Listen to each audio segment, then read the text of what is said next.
Hi, நான் உங்கள் நவீன் விக்னேஸ்வர். போன வாரம் இணை மாற்றும் காதலியில் எபிசோட் 10 கேட்டீங்க. ஐஸ்வர்யா கிட்ட இருந்து லைட்டாக விலகி வந்த விக்ரம் எதிர்பாராத விதமாக தன்னோட முன்னாள் காதலான வைஷ்ணவியை சந்திக்கிறாரு. வைஷ்ணவி கூட பேச முதல்ல கொஞ்சம் தயங்குறாரு. பட் கொஞ்சம் கொஞ்சமாக விக்ரமும் வைஷ்ணவியும் நல்லா பேச ஆரம்பிக்கிறாங்க. அவங்களுக்குள்ளே இருக்க அந்த நினைவுகள் பற்றியெல்லாம் பேச ஆரம்பிக்கிறாங்க. எல்லாமே ரொம்ப நார்மலாக போகுது.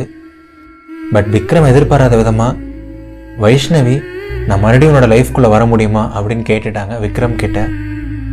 விக்ரம் இன்னும் தன்னோட காதலை ஐஸ்வர்யா கிட்ட சொல்லலை. ஆனால் தன்னோட முன்னாள் காதலான வைஷ்ணவி கூட சேர்றதுக்கு ஒரு வாய்ப்பு கிடைக்குது. ஸோ விக்ரம் என்னதான் பதில் சொல்ல போகிறாரு, இந்த கதையில் அடுத்து என்னதான் நடக்கும், எபிசோட் 11 போகலாமா? விக்ரம், நீங்கள் ரெடியா? 3, 2 and 1 ஆக்ஷன். வைஷ்ணவி சொன்ன வார்த்தைகளை கேட்ட உடனே உங்களுக்கு ஒரு வினாடி என்ன ரியாக்ட் பண்ணுறதுன்னு கூட தெரியல. ஒரு பயம், ஒரு குழப்பம், ஒரு ஆர்வம், ஒரு சந்தோஷம், ஒரு எக்ஸைட்மெண்ட், ஒரு நடுக்கம், எல்லாமே கலந்த ஒரு உணர்வாக இருக்குது. மறுபடியும் உங்கள் ஹார்ட் பீட் லைட்டாக ரைஸ் ஆக ஆரம்பிக்குது. உடம்புலாம் லைட்டாக படபடக்க ஆரம்பிக்குது. வைஷ்ணவே அப்படி கேட்டாங்க, இப்படி இல்லாமல் மறுபடியும் லைஃப்பில் நடக்கும் அப்படின்னு சொல்லிட்டு உங்களால் எதையுமே நம்ப முடியல. அண்ட் மறுபடியும் வைஷ்ணவி பேசுகிறாங்க. ஹே விக்ரம், என்னாச்சு அப்படின்னு கேட்குறாங்க. ஹே இல்லை வைஷ்ணவி, ஒன்றும் இல்லை அப்படின்னு சொல்கிறீங்க யதார்த்தமா. பரவாயில்ல விக்ரம், நீ பதில் சொல்லு அப்படின்னு சொல்கிறாங்க வைஷ்ணவி மறுபடியும். அண்ட் நீங்கள் ஒரு யோசனையிலேயே வைஷ்ணவியோட கண்களை பார்க்குறீங்க. ஒரு 2 வருஷமாக நீங்கள் பார்த்த கண்கள் அதுதான். அண்ட் உங்களுக்கு பக்கத்திலேயே வைஷ்ணவியோட கைகள் இருக்குது. ஒரு 2 வருஷமாக நீங்கள் கோர்த்த கைகள் அதுதான். வைஷ்ணவி கூட அவ்வளோ க்ளோஸாக இருக்கிறதே உங்களுக்கு என்னென்னமோ பண்ணுது. வைஷ்ணவி உங்ககிட்ட அப்படி கேட்ட உடனே உங்களுக்கு பழைய நினைவுகள் எல்லாமே வருது. வைஷ்ணவி கூட மீண்டும் சேரணும், வைஷ்ணவி கூட மறுபடியும் அந்த காதல் வரணுங்கிற மாதிரி ஒரு ஆசை வருது. உங்கள் உடம்புல இருக்க ஒவ்வொரு அணுவும் சொல்லுது, எஸ்ன்னு சொல்லு, எஸ்ன்னு சொல்லு, எஸ்ன்னு சொல்லு விக்ரம் அப்படின்னு சொல்லிட்டு. சரி ஓகே, எப்படி வைஷ்ணவியை வேணான்னு சொல்கிறது அப்படின்னு சொல்லிட்டு சரின்னு சொல்லலான்னு சொல்லிட்டு உங்கள் உதடுகளை அசைக்க ஆரம்பிக்கிறீங்க. டக்குன்னு ஒரு செகண்ட் ஐஸ்வர்யாவோட முகம் உங்கள் கண்களுக்கு வருது. அந்த ஒரு வினாடி என்னாச்சுன்னே தெரியல. வைஷ்ணவிக்கு சரின்னு சொல்லுங்கிற அந்த ஒரு ஸ்ட்ராங்கான எண்ணத்தையும் தாண்டி, உங்களோட எல்லா ஆசைகளையும் தாண்டி நீங்கள் சத்தமாக ஒரு வார்த்தை சொல்கிறீங்க. அண்ணா டக்குன்னு கார் நிறுத்துங்க ப்ளீஸ் அப்படின்னு சொல்கிறீங்க. அப்படியே பயங்கர சத்தமாக சொல்கிறீங்க. அண்ட் அந்த கேப் டிரைவரும் காரை நிறுத்துறாங்க. அண்ட் நீங்கள் ஒரு வினாடி கூட தயங்காமல், ஒரு துளி கூட வைஷ்ணவியை திரும்பி பார்க்காம டக்குன்னு கார் கதவை திறந்து அந்த கார்லேருந்து இறங்கி பின்னாடி நடக்க ஆரம்பிச்சிடுறீங்க. உங்களுக்கே தெரியல கடைசி ஒரு 5 செகண்ட் 10 செகண்ட் என்ன ஆச்சுன்னு சொல்லிட்டு. பட் அந்த இடத்துல இன்னும் 1 செகண்ட் இருந்திருந்தா கூட நீங்கள் வைஷ்ணவிக்கு ஆமான்னு சொல்லியிருப்பீங்க அப்படின்னு சொல்லிட்டு உங்களுக்கு தோணுது. அந்த இடத்துல இருக்க வேண்டாம், வைஷ்ணவி பக்கத்தில் இருக்க வேண்டாம் அப்படின்னு உங்களுக்கு தோணுது. அந்த கார்லேருந்து அப்படியே தூரமாக நடந்து போக ஆரம்பிக்கிறீங்க. அண்ட் உங்களுக்கு நீங்களே சொல்கிறீங்க, தப்பு விக்ரம், இது ரொம்ப தப்பு. நீ இப்போ ஐஸ்வர்யாவை விரும்புகிற. என்னதான் நீ அதை ஐஸ்வர்யா கிட்ட சொல்லாமல் இருந்தாலும் அந்த காதல் பொய்யாயிடாது. இப்போ நீ மறுபடியும் வைஷ்ணவிக்கு சரின்னு சொன்னால் அந்த காதல் அதை கொச்சப்படுத்துகிற மாதிரி ஆகிடும். இது ரொம்ப தப்பு விக்ரம் அப்படின்னு உங்களுக்கு நீங்களே சொல்கிறீங்க. ஒரு முழு மனசாக சொல்லலைனாலும் உங்களுக்கு இதுதான் கரெக்டுங்கிற மாதிரி படுது. டக்குன்னு ஒரு செகண்ட் வைஷ்ணவி ஞாபகம் வருது. சே, நம்ம பாட்டுக்கு லூஸ் மாதிரி அந்த கார்லேருந்து இறங்கி வந்துட்டோம் அப்படின்னு சொல்லிட்டு உங்கள் மொபைல் எடுத்து வைஷ்ணவிக்கு ஒரே ஒரு மெசேஜ் மட்டும் அனுப்புகிறீங்க. டியர் வைஷ்ணவி, நீ ரொம்ப நல்ல பொண்ணு. நீ என் லைஃப்பில் கிடைச்ச பெரிய கிஃப்ட் தான். உன் கூட இருந்த நாட்களை எப்போ நினச்சாலும் நான் ரொம்ப சந்தோஷப்படுவேன். பட் என்னோட பேட் லக், என்னால் உன் கூட சேர முடியாது. சேர முடியலனாலும் பரவாயில்ல வைஷ்ணவி, இந்த நினைவுகளே எனக்கு போதும்.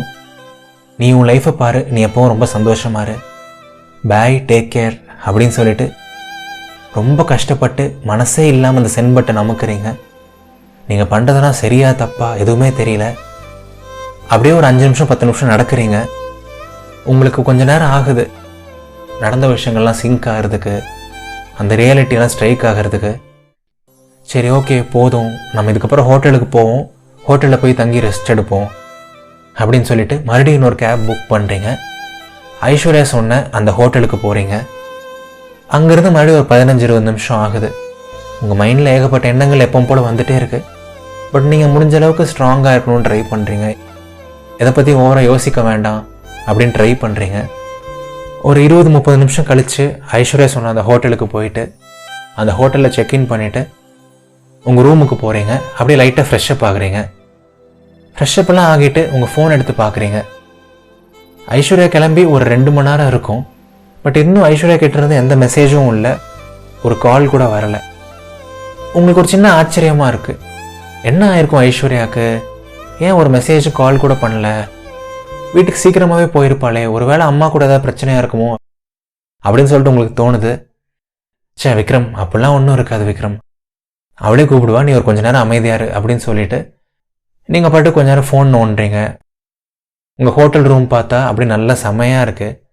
ஒரு டிவி இருக்குது, உங்களோட கட்டில் செமையாக இருக்குது, ஜன்னலை திறந்தால் நல்ல ஒரு லேக் வியூ இருக்குது, ஒரு 10வது மாடியில் இருக்குது உங்கள் ரூமு.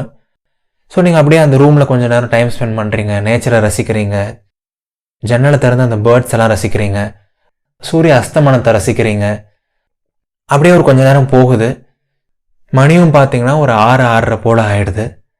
அண்ட் உங்களுக்கு மறுபடியும் அந்த எண்ணம் வருது, ஏன் ஐஸ்வர்யா மறுபடியும் கால் பண்ணவே இல்லை, ஒரு மெசேஜ் கூட பண்ணல, என்ன ஆயிருக்கும் ஐஸ்வர்யாவுக்கு அப்படின்னு சொல்லிட்டு உங்களுக்கு மறுபடியும் தோணுது. சரி ஓகே, எதுக்கு நம்ம ஓவராக யோசிச்சுட்டு நாமளே ஒரு கால் பண்ணி பார்த்துடலாம் அப்படின்னு சொல்லிட்டு ஐஸ்வர்யாவுக்கு நீங்கள் இப்போ ஒரு கால் பண்ணுறீங்க. பட் எதிர்பாராத விதமாக நீங்கள் கால் பண்ணால் ஐஸ்வர்யாவோட ஃபோன் ஸ்விட்ச் ஆஃப்னு வருது. அண்ட் உங்களுக்கு இன்னும் ஆச்சரியமாக இருக்குது, என்னாச்சு, மதியமே ஐஸ்வர்யா வீட்டுக்கு போனால் எனக்கு ஒரு கால் கூட பண்ணல, இப்போ கால் பண்ணாலும் ஸ்விட்ச் ஆஃப்னு இருக்கு அப்படின்னு உங்களுக்கு தோணுது. சரி ஓகே, ஃபோனில் ஏதாவது சார்ஜ் இல்லாமல் இருந்திருக்கும், இதெல்லாம் போட்டு ரொம்ப பெருசு பண்ண வேணாம், ஐஸ்வர்யாவே கூப்பிடுவா அப்படின்னு சொல்லிட்டு அதையும் நீங்கள் பெருசு பண்ணல. பட் இருந்தாலும் உங்களுக்கு மைண்டில் ஏதோ ஒரு சில விஷயங்கள் ஓட ஆரம்பிக்குது. உங்களுக்கு லைட்டாக பயமாகவே இருக்குது. அண்ட் இன்னும் 2-3 மணி நேரம் ஆகுது. நைட் சாப்பிட்டு முடிச்சுட்டு ஒரு 9-9:30 போல் மறுபடியும் ஃபோன் எடுத்து பார்க்குறீங்க. அண்ட் நீங்கள் மறுபடியும் கால் பண்ணுறீங்க. இப்போயும் பார்த்தா ஐஸ்வர்யாவோட ஃபோன் ஸ்விட்ச் ஆஃப்னே இருக்குது. ஃபோனில் ஏதாவது பிரச்சனை, ஃபோனில் சார்ஜ் இல்லைன்னா கூட இந்நேரம் சார்ஜ் போட்டு ஐஸ்வர்யா என்கிட்ட பேசியிருப்பாளே, எங்கூட பேசாமல் இவ்வளோ நேரம் ஐஸ்வர்யா இருக்க மாட்டாளே, என்ன இருக்குன்னு சொல்லிட்டு உங்களுக்கு பயங்கர பயமாக இருக்குது. ஒரு சில தேவையில்லாத எண்ணங்கள்லாம் வருது. ஒருவேளை ஐஸ்வர்யோட அம்மாவுக்கு நான் அங்கேருந்து தெரிஞ்சிருக்குமோ, ஏதாவது பெரிய பிரச்சனையாக இருக்குமோ அப்படின்னு சொல்லிட்டு என்னென்னமோ யோசிக்கிறீங்க. அண்ட் உங்களுக்கு நீங்களே சொல்கிறீங்க, டேய் விக்ரம், அதெல்லாம் ஒன்றும் இல்லை, ஐஸ்வர்யா கண்டிப்பாக நாளைக்கு காலைல பேசுவா, நீ பாட்டுக்கு அமைதியாக தூங்கு, என்னவா இருந்தாலும் நாளைக்கு பார்த்துக்கலாம் அப்படின்னு சொல்லிட்டு கஷ்டப்பட்டு உங்கள் பெட்டில் போய் படுக்கிறீங்க. பட் உங்களுக்கு தூக்கமே வரமாட்டேங்குது. ஒரு 1 மணி நேரம் 2 மணி நேரம் ஆகுது. புரண்டு படுக்கிறீங்க. லைஃப்பில் கடைசியாக நடந்த இந்த 2-3 ராத்திரி உங்களுக்கு ஞாபகம் வருது. ஐஸ்வர்யா கூட இருந்த அந்த நினைவுகள் உங்களுக்கு ஞாபகம் வருது. ஐஸ்வர்யாவை ரொம்ப மிஸ் பண்ணுறீங்க, அந்த குரலை ரொம்ப மிஸ் பண்ணுறீங்க, அந்த நினைவுகள் எல்லாத்தையும் ரொம்ப மிஸ் பண்ணுறீங்க. அப்படியே அந்த நினைவுகளை அசை போட்டுட்டே கஷ்டப்பட்டு ஒரு 1-1:30 ஆகுது உங்களுக்கு தூக்கம் வர்றதுக்கு. அண்ட் காலையிலையும் பார்த்தா ஒரு 5-6 மணிக்கெலாம் எழுந்திரிச்சிடுறீங்க. சரி காலைல விடிஞ்சிருச்சு, இப்போயாவது ஐஸ்வர்யா பேசுவா, இப்போயாவது ஐஸ்வர்யாகிட்டேருந்து ஒரு மெசேஜாவது வந்திருக்கும் அப்படின்னு பார்த்தா காலையிலையும் வந்து ஐஸ்வர்யா கிட்டேருந்து எந்த மெசேஜும் இல்லை, காலும் இல்லை. நீங்கள் மறுபடியும் அந்த நாள் ஃபுல்லாக ட்ரை பண்ணுறீங்க. 1 மணி நேரத்துக்கு ஒரு தடவை ட்ரை பண்ணிகிட்டே இருக்கீங்க. ஐஸ்வர்யா ஃபோன் எடுப்பாளா மாட்டாளா, கால் போகுமா போகாதா அப்படின்னு ட்ரை பண்ணிகிட்டே இருக்கீங்க. பட் நாள் ஃபுல்லாக ஐஸ்வர்யாவோட ஃபோன் ஸ்விட்ச் ஆஃப்னே தான் இருக்குது. உங்களுக்கு அந்த நாள் ஓடவே மாட்டேங்குது. ஏதோ ஒரு இனம் புரியாத ஒரு சின்ன வலி, ஒரு சின்ன கஷ்டம். ஐஸ்வர்யாவை ரொம்ப மிஸ் பண்ணுறீங்க, பயங்கரமாக மிஸ் பண்ணுறீங்க. அண்ட் அதே மாதிரி 2வது நாளும் ஆகுது, 3வது நாளும் ஆகுது. 3 நாள் ஆகியும் ஐஸ்வர்யா கிட்டேருந்து எந்த தகவலுமே இல்லை. அண்ட் உங்களுக்கு என்ன பண்ணுறதுனே தெரியல. ஐஸ்வர்யாவுக்கும் உங்களுக்கு மியூச்சுவல் ஃப்ரெண்ட்ஸும் யாருமே கிடையாது. ஐஸ்வர்யாவை வேறு எப்படி ரீச் பண்ணுறதுன்னு தெரியல. நாமளே வீட்டுக்கு போய் பார்த்துடலாம் அப்படின்னு நினச்சா ஐஸ்வர்யோட அம்மா வீட்டில் இருப்பாங்க, நம்ம வீட்டுக்கு போனால் ஏதாவது பிரச்சனை ஆகும் அப்படின்னு உங்களுக்கு தோணுது. உங்களுக்கு அப்படியே பைத்தியம் பிடிக்கிற மாதிரி இருக்குது. அப்படியே கஷ்டப்பட்டு பல்ல கடிச்சிட்டு ஒவ்வொரு நாளையும் கிடக்குறீங்க. 4 நாள் ஆகுது, 5 நாள் ஆகுது, 6 நாள் ஆகுது, 7 நாள் ஆகுது, 1 வாரம் ஆயிடுச்சு.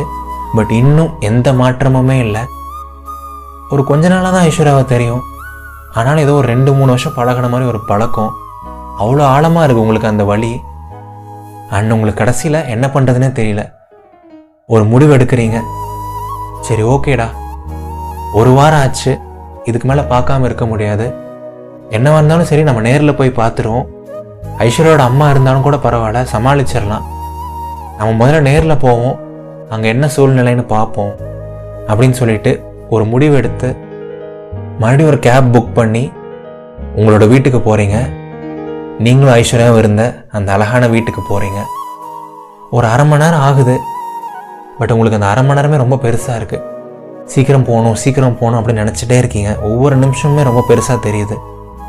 அங்கே போனால் ஐஸ்வர்யா என்ன பண்ணிகிட்டு இருப்பா, ஐஸ்வர்யோட அம்மா இருப்பாங்களா, ஐஸ்வர்யா போய் நல்லா திட்டணும், ஐஸ்வர்யா போய் கன்னத்திலே அரையணும், ஏன் ஒரு மெசேஜ் கூட பண்ணலன்னு சொல்லிட்டு கேட்கணும் அப்படின்னு சொல்லிட்டு நிறையா எண்ணங்கள் வருது உங்களுக்கு.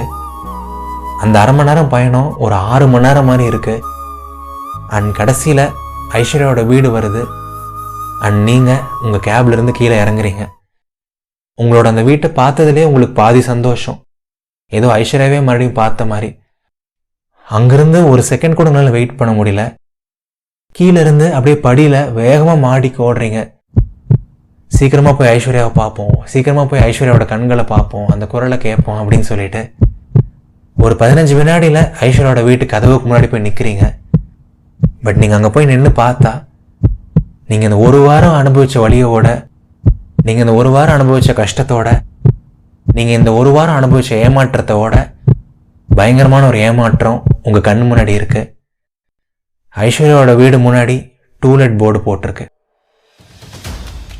ஸோ எஸ் டியர் மக்களே, இந்த கதையில் மீண்டும் ஒரு எதிர்பாராத ஒரு திருப்பம்.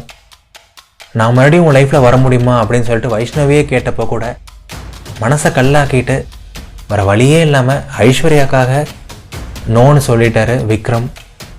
வைஷ்ணவி கிட்டேருந்து பிரிஞ்ச விக்ரம் ஐஸ்வர்யா சொன்ன ஹோட்டலுக்கு போகிறாரு. அங்கே போயிட்டு ஐஸ்வர்யாக்காக 1 வாரம் வெயிட் பண்ணுறாரு. பட் ஐஸ்வர்யா கிட்டேருந்து ஒரு மெசேஜும் இல்லை, ஒரு கால் கூட இல்லை. நம்ம போய் ஐஸ்வர்யாவை இன்றைக்கி நேர்லேயே பார்த்துருவோம் அப்படின்னு சொல்லிட்டு ஐஸ்வர்யாவோட வீட்டுக்கு போகிறாரு. பட் அந்த வீட்டுக்கு போய் பார்த்தா ஐஸ்வர்யாவோட வீட்டுக்கு முன்னாடி ஒரு டூலெட் போர்டு இருக்குது. ஐஸ்வர்யா தன்னோட வீட்டை காலி பண்ணிவிட்டு எங்கேயோ போயிட்டாங்க. ஸோ இதுக்கப்புறம் விக்ரம் எப்படி ஐஸ்வர்யாவை கண்டுபிடிப்பார்? விக்ரமும் ஐஸ்வர்யாவும் சேர்றதுக்கு ஏதாவது வாய்ப்பு இருக்கா? இந்த அழகான கதையில் அடுத்து என்ன தான் நடக்கும்? ஆவலாக இருக்கா? இணை மாற்றும் காதலையோட லாஸ்ட் எபிசோட் 12 அடுத்த ஞாயிற்றுக்கிழமை ரிலீஸ் ஆகிடும். அப்போ தெரிஞ்சுக்கோங்க விக்ரமுக்கும் ஐஸ்வர்யாவுக்குமான உறவு என்னாச்சு அப்படின்னு சொல்லிட்டு. அண்ட் எப்பவும் கேட்குற கேள்வி, கதை எப்படி இருந்துச்சு? உங்களுக்கு ரொம்ப பிடிச்ச சீன், உங்களுக்கு ரொம்ப க்ளோஸ் டு த ஹார்ட்டாக இருந்த சீன் என்ன அப்படிங்கிறத கமெண்ட்டில் பதிவு பண்ணுங்கள். கண்டிப்பாக அதை நான் வாசிப்பேன். இதயத்தின் குரலை ஒரு பாட்டு கேட்குற மாதிரி கேட்கணும், ஈஸியாக கேஷுவலாக எப்போ வேணால் கேட்கணும் அப்படின்னா Spotify, Google podcasts, Apple podcasts, Anchor அந்த மாதிரி நிறையா பாட்காஸ்ட் ஆப்ஸ்லேயும் இதயத்தின் குரல் அவைலபிளாக இருக்குது. உங்களோட ஃபேவரட்டான பாட்காஸ்ட் ஆப்பில் கண்டிப்பாக ஃபாலோ பண்ணுங்கள். இது நவீன் விக்னேஸ்வரின் இதயத்தின் குரல். நன்றிகள் 1000.